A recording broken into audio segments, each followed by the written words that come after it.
Drama yang melibatkan Inara Rusli, Insanul Fahmi, dan istri pertama Insan, Wardati Namawa, kembali memanas. Isu terbaru menyebutkan bahwa Inara Rusli tengah hamil anak Insanul Fahmi. Hanya 12 hari setelah pernikahan siri mereka. Rumor ini menimbulkan spekulasi publik yang luas hingga beberapa pihak, termasuk dokter sekaligus kreator konten Richard Blay, terseret dalam perbincangan. Namun, Richard menegaskan bahwa ia tidak mengetahui apapun tentang isu kehamilan tersebut dan baru mendengar kabar itu dari warganet.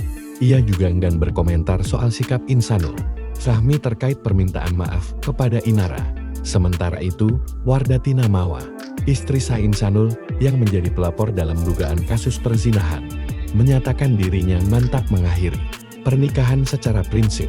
Meski talak belum dijatuhkan, ia menegaskan akan mengajukan gugatan cerai. Namun saat ini fokus pada proses hukum dugaan perzinahan. Isu kehamilan Inara ini muncul di tengah panasnya konflik dan proses hukum yang masih berjalan, menambah babak baru dalam drama keluarga yang kini menjadi sorotan publik.